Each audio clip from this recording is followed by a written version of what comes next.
자, 여러분 이어서 보도록 하겠습니다. 191페이지 종합부동산세 과세표준 있죠? 이어서 봅니다. 예. 아까 대답하라고 할 때는 안 하시고 이제서야 뭘 쉬는 시간만 되시면 그냥 하실 얘기들이 많으시죠? 191페이지 봅니다. 종부세 과세표준. 자, 결정 계속 보는데 주택분에 대한 거예요. 동그라미 2번을 한번 보겠습니다. 동그라미 2번. 일단 주택분 종부세 과세표준 구하는 거 무조건 외우셔야 돼요. 다시요, 고개를 들어보세요. 주택분 종부세 과세표준 일반적으로 공시가 합판금액에서 얼마 공제한다? 6억 공제하고 여기다가 공정시장가의 비율 몇 프로? 80% 곱판금액이고, 단독 소유 1세대 1주택자는 공시가 합판금액에서 얼마? 3억 기초 공제하고 또 6억 공제합니다. 실질적으로 얼마? 9억 공제하고 여기다가 공정시장가의 몇 프로? 80% 곱판금액이라는 거. 그 다음에 이제 그 박스 아래 동그라미 2번을 봅니다. 191페이지 상단에 동그라미 2번 1주택, 주택의 부속 토지만 소유한 경우는 제외하고 1주택과 다른 주택의 부속 토지, 주택의 건물과 부속 토지 소유자가 다른 경우에 그 부속 토지를 말하는데요. 함께 소유하고 있는 경우에는 1세대 1주택자라 본다. 이건 한번 이해하시면 돼요. 자, 갑이라는 사람이 1주택을 소유하고 있습니다. 부속 토지만 소유하는 건 아니고 1주택과 A라는 1주택과 또 다른 주택이 있는데 이 B주택은 주택의 건물과 토지 소유자가 달라요. 그래서 주택의 소유자는 을이고, 자, 주택의 부속 토지 소유자는 갑입니다. 그래서 1주택과 다른 주택에 있어서 부속 토지만을 소유하는 경우에 갑은 1세대 몇 주택자로 본다는 거예요? 1세대 몇 주택자? 1주택자로 본다는 얘기입니다. 1세대 1주택자로 보니까, 자, 이 갑이 소유하는 이 A주택에 대해서 종부세 계산할 때 공시가격에서 얼마를 공제? 3억 기초공제 받을 수 있다 없다? 있다는 얘기입니다, 여러분들. 자, 그런 얘기고. 그 다음에 동그라미 3번 1세대 1주택자의 범위를 봅니다. 1세대 1주택자는 이렇게 기초공제 3억 원을 공제 더 받잖아요. 그러니까 1세대 1주택자가 누구냐? 과세기준일 현재 세대원 중 1인이 해당 주택을 단독으로 소유한 경우로서 법령 규정을 말한다. 그러니까 단독 소유 1세대 1주택자를 말하고요. 이 경우 1주택, 주택의 부속 토지만 소유한 경우 제외하고 다른 주택의 부속 토지를 소유한 경우에는 1세대 1주택자로 보고요. 금방 봤었죠? 그 다음에 동그라미 니은번 1세대 1주택자의 범위요. 1세대원 중 한 명만이 주택분 재산세 대상인 1주택을 소유한 경우로서 그 주택을 소유한 거주자를 말하고요. 이 경우 건축법에 따른 다가구 주택은 1주택으로 보되 살짝 밑줄이요. 합산배지 임대주택으로 신고한 경우에는 1세대가 독립하여 구분 사용할 수 있도록 구입된 부분을 각각 1주택으로 본다. 그래서 하여튼 다가구 주택은 원칙적으로 하나의 주택으로 봅니다. 하나의 주택으로. 그 다음에 동그라미 D급번 1세대 주택수에서 제외되는 대상 주택이 있습니다. 1세대 주택자 여부를 판단할 때 다음의 주택은 1세대가 소유한 주택수에서 제외한다. 다만 동그라미 A는 다음의 주택 외의 주택을 소유한 자가 과세기준제 주택에 등록되어 있고 실제로 거주하는 경우에 한정이 적용한다는데, 자, 동그라미 A번이 있잖아요. 1세대 주택자 주택수 계산할 때 제외되는 주택인데 건설임대주택, 매입임대주택, 기존임대주택, 민간건설 임대주택 및 미분양 매입임대에 어느 해당하는 주택으로서 합산배제 신고한 주택, 길게 돼 있는데, 자, 임대주택이요. 임대주택으로서 합산배제 신고한 임대주택은 종부세 주택수 계산할 때 어떻게 한다? 제외합니다. 그래서 여러분들 다주택자분들은 임대사업자로 등록이 되면 그러면 종부세 부담에서 좀 자유롭게 되죠? 다주택분들 내가 거주하는 주택이 있고 그 다음에 나머지 주택 몇 채가 있을 때 임대사업자로 등록하면 얘들 주택수 계산에서 제외하니까, 자, 자기가 거주하는 주택에 대해서 1세대 1주택자로서 기초공제 3억 원을 받을 수 있다 없다? 있잖아요. 그러니까 혜택을 주겠다는 겁니다. 그 다음에 동그라미 B번이요. 문화재보호법 규정에 따른 등록 문화재도 제외합니다. 그래서 A번 하여튼 임대주택, 합산배제 신고한 임대주택 밑줄 쫙, 그 다음에 등록 문화재주택, 이런 애들은 주택수 계산을 제외해요. 그럼 어떤 사람이 거주 중인 주택 하나가 있고 임대주택도 있고 그 다음에 합산배제 신고한 임대주택도 있고 등록 문화재주택도 있습니다. 집이 세 채지만 1세대 몇 주택자로 봐? 1주택자로 본다는 얘기입니다. 양가로 2번 토지과세표준 봅니다. 자, 종합합산대상 토지 과세표준도요, 구조가 비슷해요. 그래서 바로 바탕색 박스를 보시면 돼요. 자, 종합합산대상 토지 과세표준은 공시가판금액에서 얼마 공제? 5억 원을 공제한 금액으로 한다 그러면 틀리고, 얘도 여기다가 반드시 뭘 곱한다? 공정시장가액 비율 80% 곱한 금액입니다. 별도 합산 대상 토지도요. 바로 결론만 보시면 돼요. 넘어가서 보시면 바로 바탕스 박스를 보시면 별도 합산 대상 토지도 공시가 합한 금액에서 얼마 공제? 80억 원. 초과하는 자가 납부하는 자니까 80억 공제한 금액으로 한다 그러면 틀리고 여기다가 뭐 공정시장가액 비율 80% 곱한 금액입니다. 자, 이렇게 해서 과세 표준 기억하시고 세율 및 세액입니다. 주택에 대한 종부세 세액은요. 어떻게 구하느냐? 자, 과세 표준 곱하기 세율에서 산출세 구한 다음에 뭘 빼냐면 주택분 과세 표준 금액에 대한 주택분 재산세 부과세액, 이중과세를 피하기 위해서 종부세 부과 기준에 부과되어 있는 재산세를 빼고 또 이따가 보는 이제 1세대 1주택자에 대한 세액공제 혜택을 있으면 그 받을 때 그걸 또 공제한 금액인데요. 그래서 구하는데 일단 세율입니다. 동그라미 1번 그 제목 세율에 이미 표시가 돼 있어야 되는데 안 돼 있는 분들은 동그라미 1번 그 주택분 종부세 세율이 있잖아요. 그 제목 옆에다가 땡땡 해놓고 종부세 세율은 그 표를 보면 이렇게 돼 있는 거예요. 0.5%부터 최저 0.5%, 1,000분의 5부터 1,000분의 22%까지 영어 2 몇 단계로 되어 있냐면 과표관이 5단계 초과 누진세율 이렇게 적용됩니다. 이렇게 써놓으세요. 그래서 종부세 주택분 세율은 처음과 끝을 외우셔야 돼요. 영어 2 몇 단계? 5단계 초과세율입니다. 자, 이렇게 해서 0.5%, 2%까지. 아까 주택분 종부세 별장을 제외한 일반 주택에 대한 종부세 세율은 어떻게 외웠냐? 01, 04. 몇 단계? 4단계 초과세율이에요. 재산세는 참고적으로 우리 재산세에서 주택에 대한 재산세 주택 일반 별장을 제외한 별장 아닌 별장을 제외한 일반 재산세 주택 세율은 주택에 대한 세율은 어떻게 되었어요? 0104, 0104, 0.1에서 0.4%, 0104 몇 단계? 4단계 초과 누진 세율이었잖아요. 근데 종부세는 어떻게 되어 있다고요? 영어 2 몇 단계? 5단계 초과 세율이에요. 리듬을 타면서 외워야 돼요. 영어 2, 5단계 초과 세율이에요. 그래서 그 과세 표준 금액이 6억 원 이하일 때 1,000분의 5부터 어쩌고저쩌고 나와 있는데 시험에 최근에 이렇게 나온 적이 있어요. 종부세에서 틀린 거 고르라 문제에서 과세 표준 금액이 5억 원인 주택의 재산세 세율은 1,000분의 3이 적용된다. 그래서 0.3%. 자, 그러면 이게 맞냐 틀리냐 저 질문에서 자, 주택분 종부세요. 만약에 과세 표준 금액이 5억 원인 주택에 대한 종부세 세율은 1,000분의 3의 세율이 적용된다. 그러면 이건 무조건 틀린 거예요.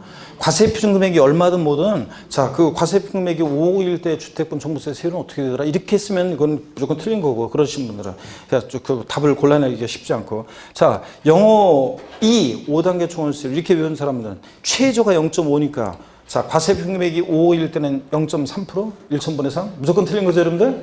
최저가 뭐라고요? 0.5%부터. 그러니까 영어 2, 5단계 초과세율 이렇게 외우면 되고 그 다음에 표 아래에 동그라미 2번 주택분 과세 표준 금액에 대한 주택분 재산세 부가세 공제하게 되는데 동그라미 1번 이중과세세 공제예요. 동그라미 A번이요. 바꿔서는 나올 가능성이 좀 낮고요. 어떤가 한번 보세요. 주택분 과세 표준 금액에 대해서 해당 대상 주택의 주택분 재산세로 부과된 세액은 주택분 종부세 세계세를 공제한다. 살짝 미치려. 자, 그러면 이건 어떤가 이중과세를 피하게 한 거예요. 자, 보세요. 갑이라는 사람이 예를 들어서 A라는 주택을 보유하는데 경기도 광명시에 있고요. 만약에 B라는 주택은 예를 들어서 서울특별시 노원구에 만약에 B라는 주택이 있어요. 그러면 재산 보유세는 어떻게 부과되느냐 그러면 먼저요. 광명시장이 A 부동산에 대해서 주택에 대해서 재산세를 부과하고요.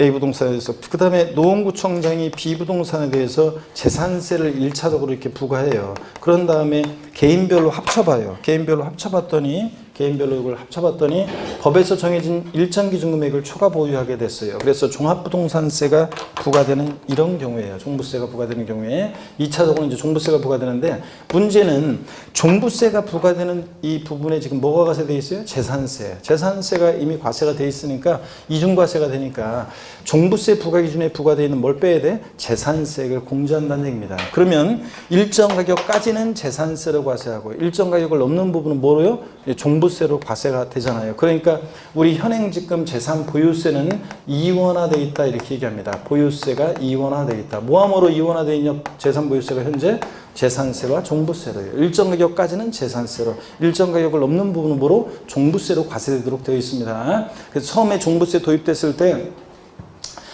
이거 또 내가 갖고 있는 재산에 대해서 재산세 한번 조금 내고 있는데 왜 또 종합부동산세라는 걸 만들어가지고 세금을 또 부과하느냐, 똑같은 주택에 대해서. 그래서 이중과세 위헌, 그래서 위헌소송 제기했었는데 자, 합헌입니다. 왜냐하면 일정 가격까지는 재산세로, 일정 가격을 넘는 부분으로 종부세로 과세되도록 되어 있기 때문에 그렇습니다. 그래서 종부세 세계에서 뭘 뺀다고요? 재산세를 공제합니다. 자, 그 얘기예요.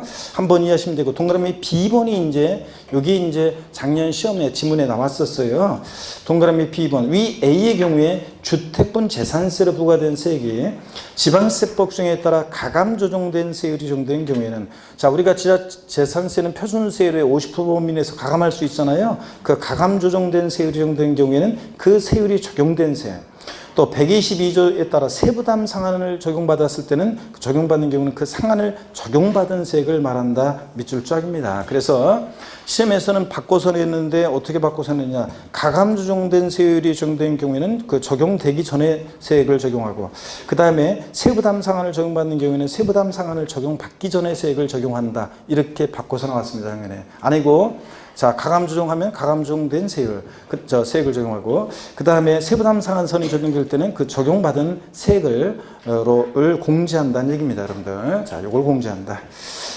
그 다음에 동그라미 니은번 그 자세한 이제 이중과세 세액 계산하는 것은 복잡해가지고요. 그 한번 그냥 참고적으로 보시는 거고, 직접 계산하는 계산 문제가 나올 가능성은 낮고요. 그 다음에 193페이지 동그라미 2번 1세대 1주택자의 세액 공제입니다. 자, 요거 보시면 주택분 종부세 납세의무자가 1세대 1주택자에 해당하는 경우에 주택분 종부세 세액은 산출된 세액에서 아래와 같이 1세대 1주택자에 대한 공제액을 공제한 금액으로 한다. 그래서 1세대 1주택자에 대해서는 이제 세액공제 혜택이 있고 그 세액을 공제합니다. 종부세 산출세액을 구한 다음에, 자, 세 번째 줄 밑줄입니다. 이 경우 아래 연령별 세액공제와 보기한별 공제는 중복하여 적용할 수 있다. 밑줄이고요. 자, 연령별로 보기한별로 1세대 1주택자에 공제해 주는데 주의할 것은 시험에 한 2번 나왔는데 신문에 1세대 2주택자는 이런 세액공제 못 받아요. 자, 그 다음에 토지분, 자, 종합합산, 별도합산, 토지분에 대한 종부세는 이런 세액공제 혜택 못 받아요. 반드시 1세대 1주택자만 이런 혜택을 받을 수 있습니다, 여러분. 자, 그래서 시험 문제 나왔을 때 이거 잘 보셔야 됩니다. 하여튼 토지인지 주택인지 재산세하고 종부세 문제 풀 때는 토지를 말하고 있는지 주택을 말하고 있는지 이걸 잘 보라고 그랬죠, 여러분들. 자, 그래서 먼저 연령별로 1세대 1주택자에서 공제해 주는데, 물론 취지는 이런 거예요. 기초과정에서 살짝 말씀드린 것 같은데, 취지는 서울 강남에 어떤 사람이 1세대 1주택자예요. 주택 딱 하나 갖고 있는데 부동산 가격이 상승해 가지고 뉴스를 보니까 퇴직연금 사람들이 뭐 한 2만 명인가가 퇴직연금을 깨고 집을 샀다고 합니다. 연금 받느니 이자 이율이 낮으니까 연금 받느니 1점 몇 프로? 그러니 차라리 연금을 깨가지고 집을 사놓으면 더 많이 오르잖아요. 그러니까 사람들이 퇴직연금 깨서 집을 샀다. 그래서 다시 한번 느끼는 거지만 한국 사회에서는 좌우지간 하여튼 사람들이 부동산을 주택 같은 것을 재산 증식 그 수단으로 하기 때문에, 또 땅덩어리는 작고 인구 많은 나라이기 때문에, 자, 지방 소도시는 모르겠지만 지방 소도시도 근데 땅값이 엄청 많이 오르고 집값도 많이 오르고 그랬는데, 특히 뭐 수도권 같은 경우에는 제가 보기에는 뭐 당분간 인구가 급격하게 갑자기 줄지 않는 서서히 어차피 줄 거기 때문에 어차피 저희들 살아생전에서는 제가 보기에는 역시 한국 사회에서는 부동산이 최고다. 이거 그러다 보니까 공인중개사는 유망하냐? 수많은 사람들이 지금 40만 명이 따놓고 그 중에서 한 4만 명이 뭐 개업을 하고 있고 뭐 대충. 그런데 공인중개사가 그러면 되느냐? 여러분, 경쟁 없이 살 수 있는 그런 게 어디 있어요? 요즘 변호사도 그런데, 심지어 변호사 시장도 그런데 경쟁 없이. 음식점은요, 음식점은 무한 경쟁 시장하고 똑같잖아요. 완전 경쟁 시장이에요. 그래서 그런 거 생각해 보세요. 그러면 공인중개사는 그래도 훨씬 나은 거지. 그래서 할 사람들은 하고 안 할 사람들은 안 한 거니까. 그래가지고 지금 뭐 지난주에 얼핏 뉴스 나오기를 매년 지금 옛날부터 공인중개사 시험제도를 개편해야 한다. 인구 합격자 수를 줄여야 된다.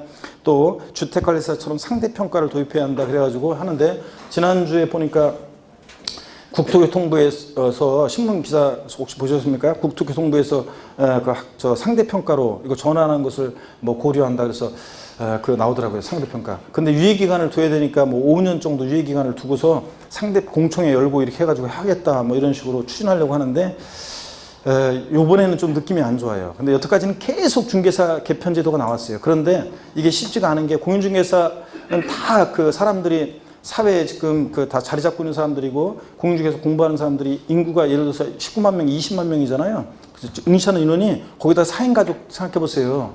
예? 그러면은 한 100만 명 정도 그 편대 거기에 영향력 있는 사람들이고 다 그러다 보니까 이게 그 개편하기가 쉽지 않아요. 만약에 그러니까 5년 유예를 준다고 하지만 만약 상대평가를 개편한다? 사람들이 지금은 나는 합격할 거니까 가만히 있다가 만약에 조금만 지나보세요. 오씨, 나 이러다가 나 진짜 이거 안 될 것 같아. 그러면 이제 다 같이 저랑 손잡고 머리띠 들고 가야지, 이제. 광화문으로 가야지, 이제. 에? 폐지하라고 이제. 그런데 어떻게 간에 현재 지금 막 그런 상황이기도 하지만 어떻든 간에 하여튼 부동산이 이렇게 유망합니다. 그래서 한국 사회에서는 역시. 자, 보시면은, 그래서, 잠깐요. 그래서, 요 얘기하고 있구나. 그래서 강남에 어떤 사람이 주택 하나 갖고 있는데, 집값이 막 오르잖아요? 그래가지고, 종부세 대상인 주택이 됐어요. 종부세를 도입한 이유는 부동산 과다보유 억제, 투기 억제하기 도입했는데, 이 사람은 너무 억울하잖아요? 실거주 목적으로 1세대 주택 하나 갖고 있는데, 투기 목적도 관계없고, 그 다음에, 정년퇴임해서 소득도 없는데 매년 종부세 내라 이러면 억울하니까 이런 사람들을 구제해주기 위해서 단독 소유 1세대 주택자에 대해서는 이렇게 세액공제 혜택을 주고 있습니다. 어떻게 공제해 주느냐 한번 보겠습니다. 연령별 세액공제요. 자, 밑줄입니다. 과세기일연제 만 60세 이상인 1세대 주택자 밑줄이요.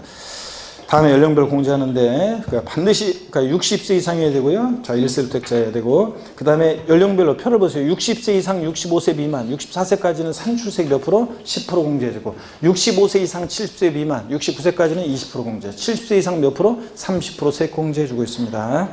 니은번 보유기한별로도 세액 공제해주는데 또 밑줄입니다. 1세 주택자로서 해당 주택을 과세기일연제 몇 년 이상? 5년 이상 보유했을 때 3년 이상 보유로 바꾸겠죠 이거. 자, 바꾼다 그러면 3년 보유하면 못 받아요. 몇 년 이상 보유해야 돼? 5년 이상 보유했을 때 보유기한별 공제를 받을 수 있습니다. 자, 5년 이상 10년 미만이면 산출세액이 20% 공제해주고 10년 이상 보유하면 몇 프로? 40%를 공제해줍니다. 그러면 단독 소유 1세대 주택자고 나이가 70세고 10년 이상 보유한 주택이면 최대 세액공제 몇 프로까지 받을 수 있다? 70%까지. 중복공제가 허용되니까 70%까지 세액공제 받을 수 있다는 얘기입니다, 여러분들. 자, 이렇게 해서 보시고 그 다음에 동그라미 3번 세부담 상한이 있잖아요. 종부세도 보유세다 보니까 재산세처럼 보유세 부담의 급격한 증가를 막기 위해서 전년도보다 올해 일정한 상한을 못 넘게 하는데 본문 한번 제가 볼게요. 종합부동산세 납세 의무자가 해당 연도에 납부할 주택분 재산세액 상당액과 주택분 종부세액 상당액의 합계액으로서 이걸 총세액 상당이라고 하는데 법령이 정한 바에 따라 납부한 계산한 세액이 법령이 정하는 바에 따라 계산한 세액이 해당 납세의무자에게 직전 연도에 해당 주택에 부과된 주택에 대한 총세액 상당액으로서 총세액 상당액이 뭐냐? 재산세액과 종부세액 합친 세액입니다. 법령이 정한 바에 따라 계산한 세액에 100분의 150을 초과하는 경우에 초과하는 세액은 이를 없는 것으로 본다. 밑줄은 100분의 150을 초과하는 경우에 없는 것으로 본다는 거 밑줄 쫙입니다. 그래서 이게 150% 세부담 상한선 전년도 총세액 상당액이 올해 150을 못 넘게 하는데 여기 이제 300%였다가 예전에 150%로 바뀐 그 해에 300%로 바꿔서 나온 적이 있습니다. 100분의 150 초과세액은 없는 것으로 봅니다. 자, 넘어갑니다. 196페이지 동그라미 니은번. 자, 동그라미 니은번 이중과세 세액공제는 자 똑같은 얘기입니다. 이중과세 세액은 똑같은 얘기예요. 그래서 세부담 아니구나. 그 195페이지 동그라미 2번 별도 합산 대상 토지도요. 자, 별도 합산 대상 토지 세액은 똑같아요. 별도 합산 대상 토지 동그라미 2번 아니구나. 이거 갑자기 지금 팍 넘어가 버렸네. 네, 죄송합니다. 제가 두 장을 넘겨버렸어요. 어쩐지. 그래서 세부담 상한 100분의 150, 150%고 그 다음에 194페이지 참고 내용은 참고로 보시고 이런 데서 막 뽑아서 바꿔서 내면 뭐 어쩔 수 없어요. 종부세. 195페이지 양가로 2번 토지에 대한 세액입니다. 동그라미 1번 종합합산 대상 토지 있죠? 그 제목 옆에다가 뭐라고 써놓냐면 동그라미 1번 제목 옆에다가 또 종합합산 대상 토지 그 세액 제목 종합합산대상 토지 그 제목 옆에다가 뭐라고 써놓으면 3단계 초과 누진 세율. 얘는 처음과 끝을 외울 필요 없고 그냥 세율은 과표관 3단계로 초과 누진 세율 정도 됩니다. 3단계 초과 누진 세율. 이렇게 써놓으시고요. 종합합산대상 토지. 그 다음에 동그라미 니은번 이중과세 세액공제 똑같아요. 종부세 부과 기준에 부과되어 있는 뭘 뺀다고요? 재산세 공제하고요. 이중과세 피하기 위해서. 그리고 동그라미 B번 내용 똑같은 얘기예요. 그래서 이것도 가감 조정된 세율이나 또 세부담 상한선 적용받는 경우에는 그 가감 적용되거나 그 세부담 상한 적용받은 세액을 적용한다는 거. 자, 그 다음에 디귿번 세부담 상한 똑같습니다. 다섯 번째 줄인가요? 100분의 얼마? 150. 150%를 상한선으로 합니다. 종부세는 세부담 상한선이 무조건 몇 프로냐? 150%입니다. 토지분이든 주택분이든. 근데 재산세는 세부담 상한선이 재산세는 달랐었어요. 자, 세부담 상한선 비교해 보면 제가 재산세하고 종부세 비교는 이제 5월달에 요약집이 나오겠지만 제 카페에 오시면 어떻게 제가 재산세까지만 자료 올려놨어요. 어제 올렸어야 되는데 어제 못 올렸고 제가 아마 내일 정도에는 올려놓을 거예요. 그래서 오늘 밤 늦게는 가서 집에 가서 한번 해서 올려놓을 거니까 종부세하고 오늘 이제 배우는 부분은 다 올려놓을게요. 핵심 요약 정리를 제 카페에다가 자 여기 보세요. 세부담 상한 있잖아요. 보유 세부담에 극정간 증가를 막기 위한 세부담 상한 재산세와 비교해 보면요. 다 그 다운받으면 거기 다 나와 있지만 비교돼서 자 재산세는 세부담 상한선이 토지 건축물 같은 것은 부자들이니까 전년도세액이 몇 프로 못 넘게 한다고 그랬어요? 공시가격 관계없이 3억이든 6억이든 무조건 몇 프로? 150%를 상한선으로 하고 150%를 상한선으로 하고 그 다음에 주택은요 서민들 관계되어 있으니까 세분화되어 있었습니다. 공시가격 3억 원 이하는 몇 프로? 105%. 다 까먹은 내용들 105%. 3억 초과 6억 이하는 110%. 6억까지는 6억 초과 몇 프로? 130% 상한선이에요. 근데 종부세는 자 토지분이든 주택분이든 주택이든 무조건 몇 프로? 150%입니다. 부자들이다 보니까 종부세는 토지든 주택분이든 무조건 세부담 상한선이 150%입니다. 재산세에서 주택만 이렇게 세분화되어 있습니다. 공시가격에 따라 3억 원이야 105%, 3억 초과 6억이야 110%, 3억 초과면 6억 초과면 130%. 자, 못 넘게 합니다. 전년도 세계. 그죠? 요거 그래 지난주에 했잖아요. 그래서 전년도에 어떤 재산세에서 어떤 토지나 건축물에 대해서 세금을 만약에 10만 원 냈다. 올해 19만 2천 원 계산됐다. 얼마나 납부한다? 150만 원. 15만 원. 그래서 이게 세부담 상한이라고 했잖아요. 자, 이렇게 해서 세부담 상한 비교합니다. 종부세는 무조건 몇 프로다? 150%입니다. 토지분 주택분이다. 그 다음에 동그라미 2번 별도 합산 대상 토지 195페이지 하단에 그 제목 옆에다가 또 뭐라고 써놓냐면 땡땡 해놓고 3단계 초과 누진세율. 그 195페이지 하단에 동그라미 2번 별도 합산 대상 토지 제목 있잖아요. 그 옆에다가 자 별도 합산 대상 토지도 몇 단계? 3단계 초과 누진세율. 요거만 알면 돼요. 청구 바꿔서 알 필요 없고 넘어갑니다. 196페이지입니다. 이중과세 세액공제 똑같고요. 세부담 상한 똑같습니다. 100분의 150, 다섯 번째 줄에 100분의 150몇 줄이에요. 그래서 종부세는 토지분이든 주택분이든 무조건 세부담 상한선 몇 프로? 150%. 전년도 총 세액상한도에 150%못 넘게 합니다. 양가로 3번 과세구 및 세액입니다. 동그라미 1번이요. 종합부동산세는 주택에 대한 종부세와 토지에 대한 종부세 세액을 합한 금액을 그 세액으로 한다. 밑줄이고 주택의 동그라미, 토지의 동그라미. 근데 시험에서는 이걸 어떻게 바꾸느냐. 양가로 3번 과세구 및 세액에서 동그라미 1번. 종합부동산세는 주택에 대한 종부세와 토지 및 건축물에 대한 종부세 세액을 합한 금액을 그 세액으로 한다. O, X예요. X입니다. 제가 뭘 집어넣었어요? 건축물 슬쩍 집어넣습니다. 건축물 종부세액이 아닌데. 동그라미 2번 또 밑입니다. 토지에 대한 종부세 세액은 토지분 종합합산세액과 종합의 동그라미, 토지분 별도합산세액, 별도의 동그라미 합한 금액으로 한다. 시험에서는 어떻게 바꾸느냐? 토지에 대한 종부세 세액은 토지분 종합합산세액과 토지분 별도합산 및 분리과세 세액을 합한 금액으로 한다. X입니다. 제가 뭘 집어넣었어요? 분리대상 토지 슬쩍 집어넣습니다. 자, 과세대상별 종부세 과세 방법 표로 쫙 지금 본 내용들이 정리가 되어 있는데 다만 196페이지 과세표준에서 공시가격 합한금액 주택분 196페이지 하단에 공시합한금액 6억 공제하고 공정시장 80% 곱하고 그 당구장 표시 1세대 1주택은 근데 3억 원의 기본공제라고 되어 있는데 기초공제로 아예 뭐 의미는 뭐 비슷하지만 기초공제로 고쳐놓고 기본공제를 기초공제로 고쳐놓고요. 아까 일반적 단독소 1세 1주택자는 과세평 결정 시 기초공제 3억 원 더 공제한다고 그랬잖아요. 그 얘기입니다. 나머지 읽어보시고 여러분들이 비교해서 197페이지 제5절 비과세입니다. 자, 고개 한번 드시고요. 네, 어깨 한번 또 돌립니다. 자, 여러분, 네, 힘내시면서 197페이지 제5절 비과세 보겠습니다.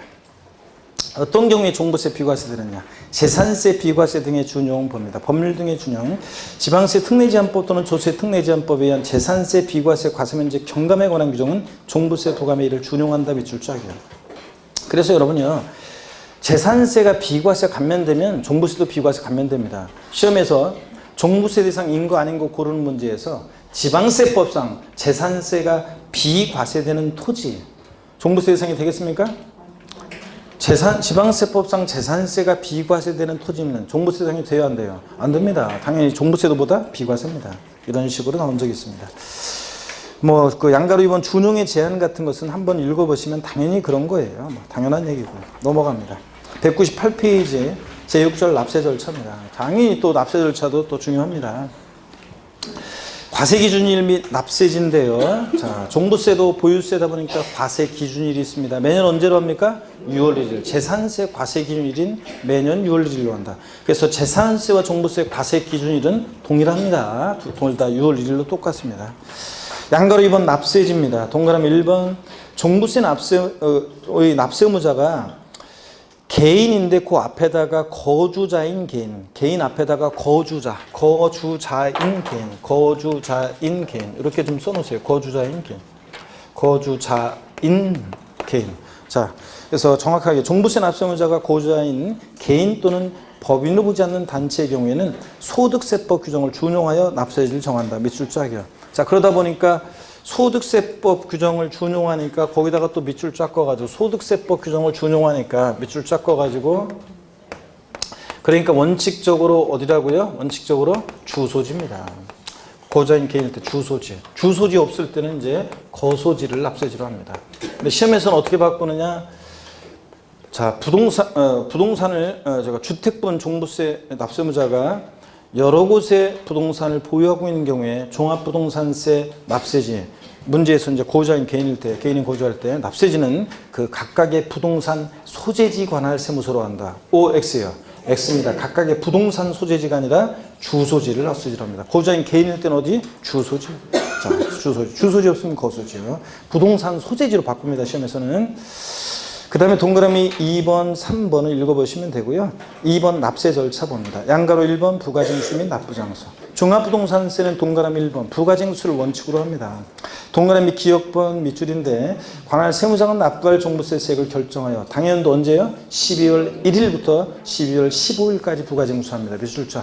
그래서 종부세는 미리 말씀드리면 주택분이든 토지분이든 납기가 무조건 언제냐? 12월 1일부터 15일까지입니다. 12월 16일부터 30일 아니에요. 12월 1일부터 15일까지입니다. 무조건. 자, 그래서 시험에서 살짝 소개해요. 주택분 종부세, 주택은 종합부동산세는 납기는 부가징수할세기 2분의 1은 7월 16일, 30일, 나머지 2분의 1은 9월 16일, 9월 30일로 한다. 그럴듯하죠? 재산세가 그런 거지. 종부세는 주택분이든 토지분이든 무조건 언제다? 12월 1일부터 15일까지입니다. 재산세랑 헷갈리면 안 돼요. 니은번 시험에 2번 나왔네요. 작년에도 나오고 재작년에도 나오고. 관할 세무상은 종부세를 징수하고자 하는 때는 납세 고유세에 주택 및 토지로 구분한 과품과 세액을 기재해서 납부기 한 개시 비출이 며칠 전까지? 5일 전까지 발부해야 한다. 그래서 자, 27회 시험 때는 옳은거 골라라 해서 옳은짐으로 나왔고 작년에는 장식용으로 나왔고 그래서 2번 나왔습니다. 납기시 5일 전까지 발부. 재산세도 고지서 발부할 때 납기시 며칠 전까지 발부? 5일 전까지 발부해 줘야 됩니다. 동그라미 2번 선택적 신고납세요. 부가징수에도 불구하고 종부세를 신고납부 방식으로 납부하고자 하는 납세의무자는 종부세 과세표준과 세액을 당연도 역시 밑줄입니다. 12월 1일부터 15일까지 관할 세무장에게 신고해야 한다. 밑줄이요. 자, 이 경우 관할 세무상의 결정은 없었던 것으로 본다. 거기서 날라온 거 내가 휴통에 버리고 신고납부 하겠다고 했으니까 자, 관할 세무상의 결정은 없었던 것으로 봅니다. 그래서 종부세는 신고납부를 선택할 수 있어요. 원칙 정부과세인데 신고납부할 때도 언제까지 신고해야 한다고요? 12월 1일부터 15일까지 신고해 줘야 됩니다. 납부장소 읽어보시면 되고 199페이지 결정과 경정도 읽어보시면 됩니다. 물납과 분할 납부입니다. 자, 금전 납부 원칙에 의해서 물납. 종부세는 허용된다 안 된다? 안 된다는 거. 허용 안 된다는 거, 물납할 수 없다는 거. 아무리 꾸셔도 넘어가면 안 돼요. 납부할세 1천만 원 초과하는 경우에는 허가받아서 물납할 수 있다 그러면 땡입니다. 종부세는 물납할 수 없고. 분할 납부는 허용됩니다. 분할 납부 요건 및 기한입니다. 관할 세무상은 종부세 납부할세 500만 원 초과하는 경우에 밑줄이고 동그라미 기억번. 재산세도 분할 납부는 얼마? 500만 원 초과할 때 제가 윙크해달라고 그랬는데 종부세 똑같습니다. 500만 원 초과하는 경우에. 그 세 개의 일부를 밑줄입니다. 동그라미 니은번, 전반의 일부를. 납부기한 경과납부 몇 개월 이내? 2개월 이내 분할 납부할 수 있다. 밑줄 쫙이고 동그라미 디귿번입니다. 자, 재산세도 분할 납부는 납부기한 지나서 언제까지요? 2개월 내 분할 납부할 수 있습니다. 바뀌었죠 올해? 자, 개정세법. 근데 종부세도요, 보세요. 분할 납부는, 자, 종부세는 납기가 12월 1일부터 12월 15일까지. 주택부인, 토지부인 딱 정해져 있으니까 분납기한도 법에 딱 정해져 있어요. 종부세는, 자, 종부세는 분납기한도 딱 정해져 있는데 납부기한 지나서 2개월이니까 2개월 내 분할 납부할 수 있으니까 다음 연도 2월 언제? 15일까지 분할 납부할 수 있습니다. 종부세는 분납기한이 딱 정해져 있어요. 납기가 딱 정해져 있다 보니까 분납기한도 무조건 다음 연도 2월 15일입니다. 발렌타인데이 다음 날 이랬었잖아요. 아니고 안중근 의사 일본 놈들한테 사형당한 날에 다음 날 이렇게 외우라고 했습니다. 하여튼 2월 15일 딱 정해져 있고. 그 다음에 계속해서 봅니다. 얼마를 분할 납부할 수 있느냐? 납부할세 500만 원 초과할 때 할 수 있으니까 500만 원 초과하면서 1천만 원 이하 1천만 원 초과로 나눠서요. 1천만 원 이하일 때는 해당 세액에서 500만 원을 차감한 금액이요. 재산세는 1천만 원 이하일 때 500만 원을 초과하는 금액을 분할 납부할 수 있다. 그 말은 납기내 최소한 500 깔고 나머지 금액 분할 납부 이거였잖아요.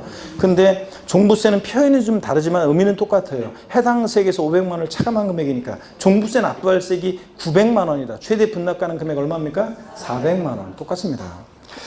자, 납부할세액 1천만 원 초과할 때는 50% 이하의 금액 똑같습니다. 납부할세액이 재산세나 종부세나 1,800만 원이다. 각각 최대 분할 납부할 수 있는 금액은 얼마냐? 얼마? 900만 원. 자, 똑같습니다.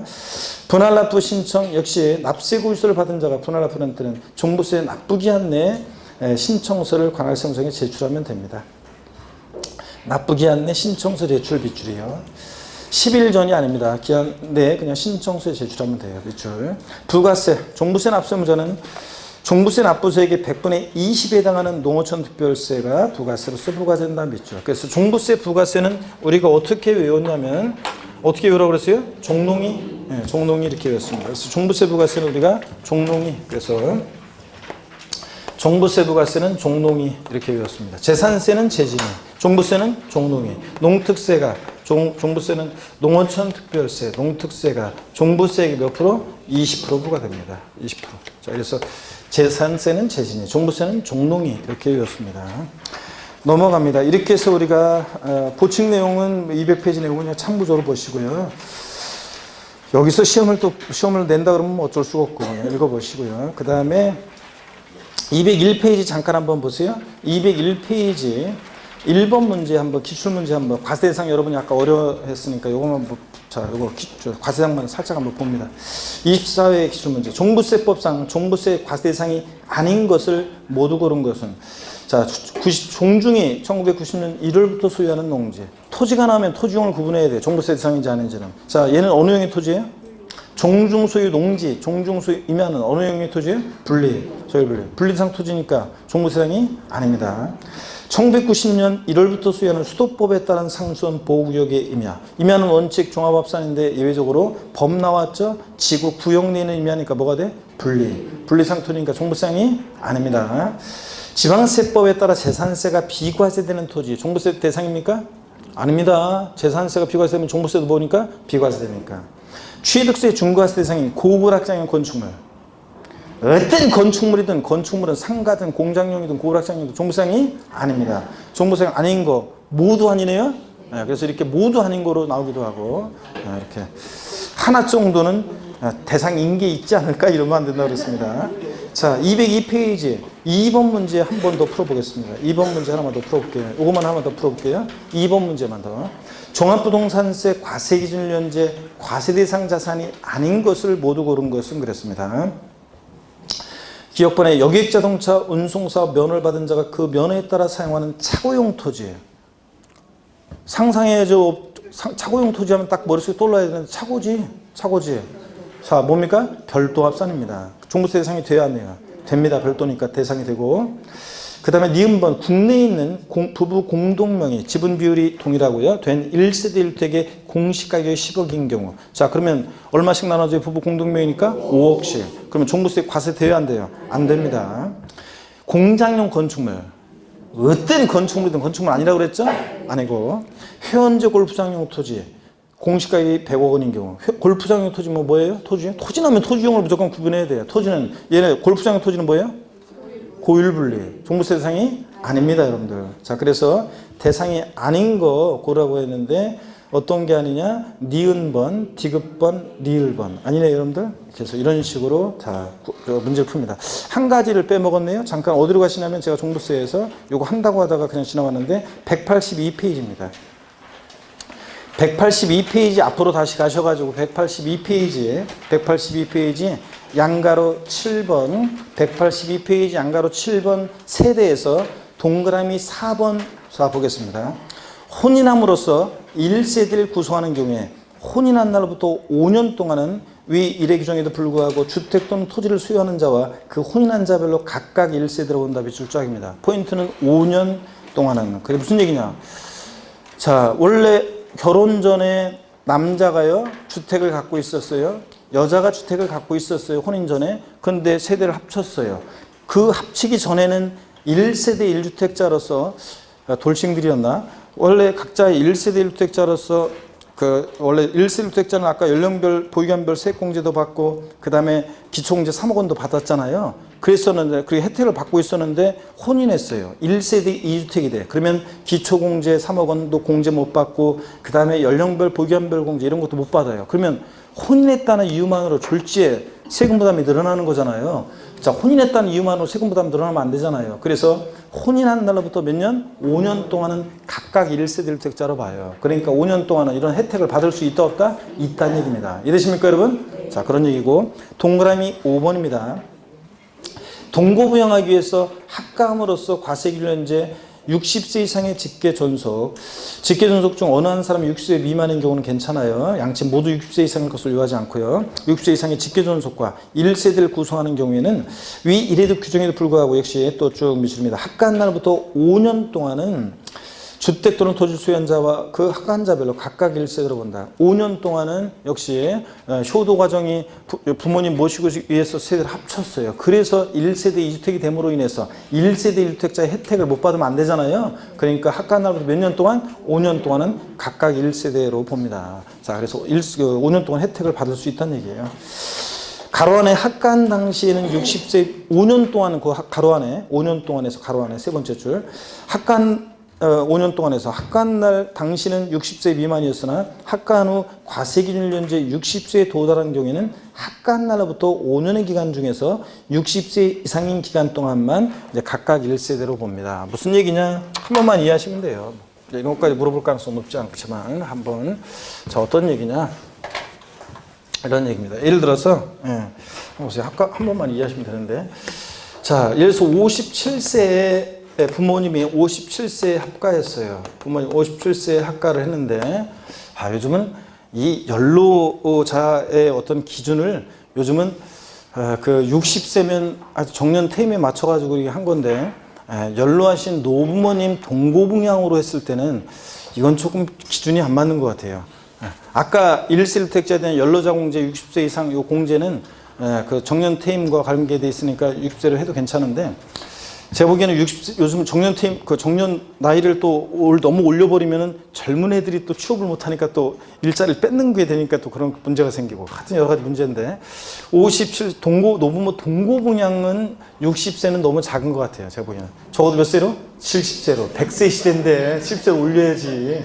자, 60세가 요새 그 노인도 아니잖아요, 여러분들. 청춘이지. 제2의 인생을 시작하는 게 청춘인데 제가 그래서 우리 정년, 직장 다니시다가 정년 퇴임하시고, 공무원 생활 하시다가, 무슨 교사 하시다가 정년 퇴임하시고, 이제 저 정년 퇴임하시면서, 제가 이제 57세, 58세, 59세 대신 그 분들이 많이 공인중개사를 공부합니다. 제 카페에 이렇게 들어오시는 분 보면은 그 연령대 분들이 또 많이 들어와요. 자, 이제 퇴직을 앞두고서 이제 미리미리 준비하는 거, 이제 준비하시고 그렇게 하시는데, 그러면서 제 인생의 제 이모작을 준비하려고 합니다 하면서 막 그렇게 하시거든요. 제가 항상 그분들한테 하는 게 있습니다. 얘기가.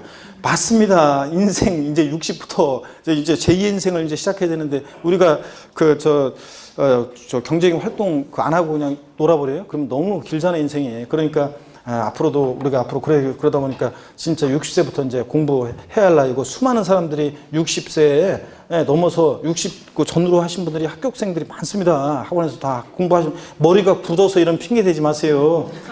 어떤 사람은 58세 전국 수석도 하고 그러는데, 옛날에 전국수석 발표할 때 아유 그 58세 전국 수석도 하는 사람도 있는데 뭐 그분은 뭐 굉장히 머리가 비상한 분이었냐, 그런 게 아니에요. 그냥 열심히 해가지고 된 거지. 죽어라고. 그래서 여러분들. 자, 하여튼 나이는 숫자에 불과합니다. 공인중개사에서. 자, 여기 봅니다. 57세에 학과를 했어요. 근데 학과 한 날부터 원래 몇 년 동안은 5년 동안은 원래 각각 1세 들어보잖아요. 근데 이 노부모 동거부양은 몇 세부터 적용하는 규정이에요? 60세. 그러면 60세 이전에 학과했을 때는, 자, 예를 들어서 뭐 63세가 이렇게까지, 원래는 학과일부터 5년 동안 각각 1세를 이렇게 들어보는데 62세인가요? 자, 그러면 보세요.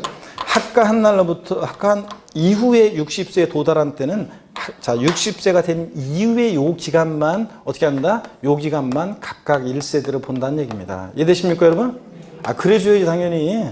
60세 이상 직계존속 동부부양에서 세대 합치는 거니까 60세 이전에 학과했을 때는 65년의 기간 중에서 60세가 된 이후의 기간만 각각 1세대로 봅니다. 자, 됐습니다. 이렇게 종부세 다 봤고요, 여러분들. 어디로 가시냐면 이제 소득세, 국세 중에서 소득세로 갑니다. 자, 여러분 204페이지로 갑니다. 204페이지 소득세 총설입니다.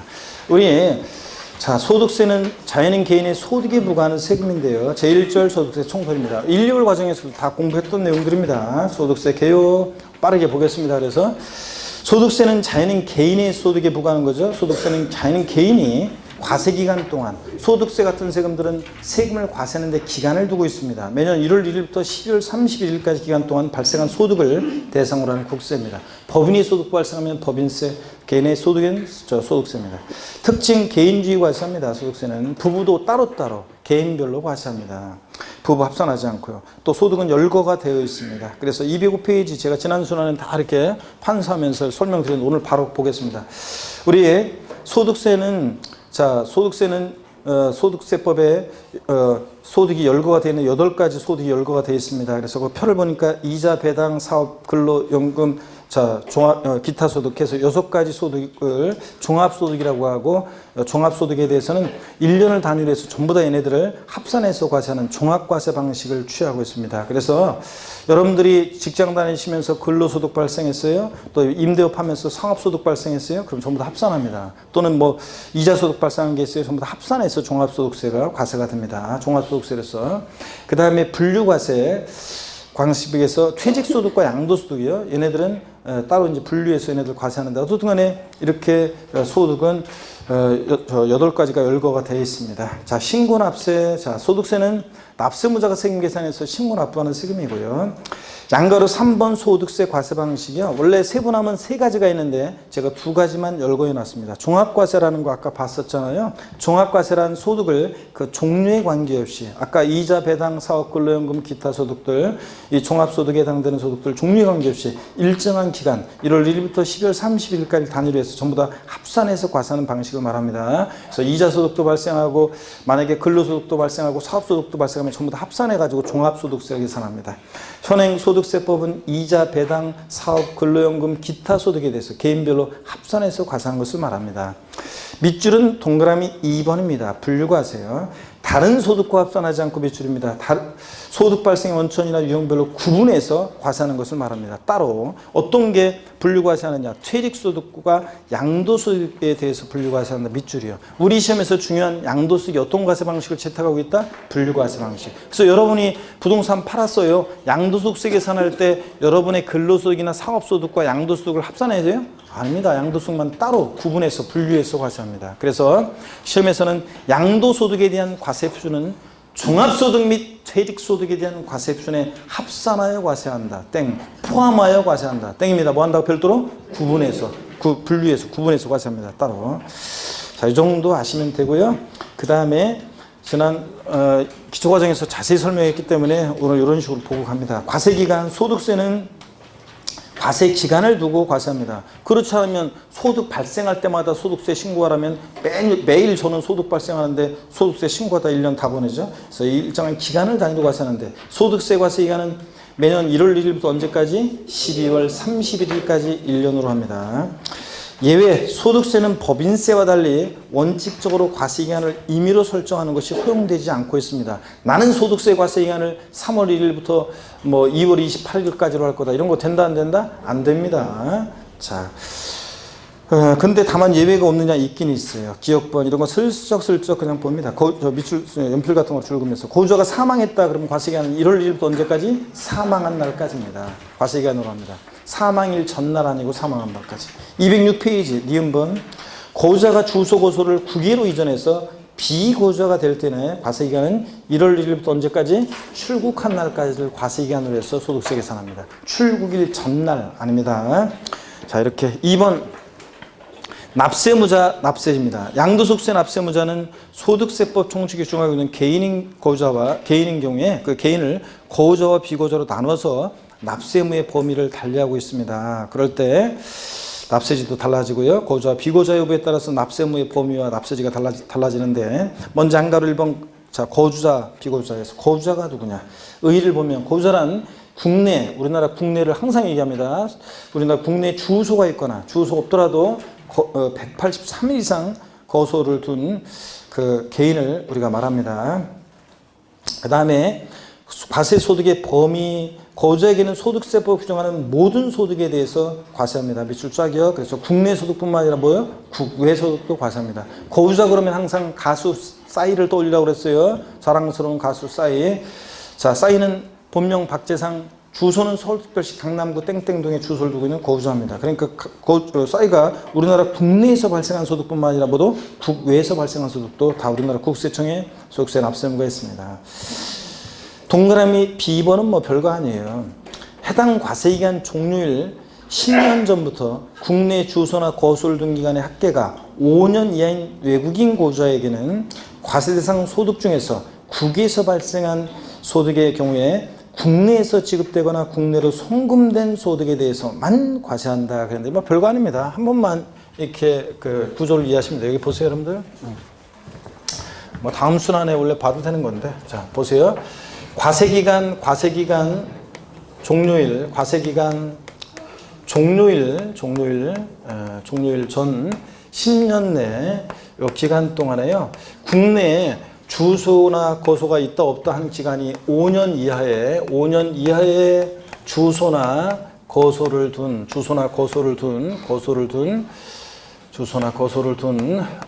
외국인 거주자예요. 외국인 거주자. 자, 이런 사람을 우리가 대표적으로 누구를 예를 들 수 있냐면 옛날에 미녀들의 수다에서 나왔던 따루, 자밀라, 에바 뭐 그런 애들 있죠. 어떤 애는 한국 사람하고 결혼해서 이미 애 낳고 살고 있고 막 그러기도 하고 그러는데 그 상당수는 또 자기 나라로 간 애들도 있고 막 그렇습니다. 그런데 그 당시 미녀들의 수다에서 TV 프로그램에서 우즈베키스탄에 자밀라 있죠? 자밀라. 자, 자밀라가 일단 어떤 자밀라가 좀 이렇게 애인은 자밀라 같은 애들하고 애인으로 사귀다가 결혼은 따로 좀 핀란드 출신인데 좀 똘똘하거든요. 그래서 결혼은 따루하고 하고 연애는 누구하고 하고 자밀라하고 하고 막 이러라고 제가 막 이렇게 하면 좋겠다 그런 얘기도 했었는데 여러분 자밀라가 우즈베키스탄 출신이에요. 여러분 자밀라가 있잖아요. 소득이 발생해요.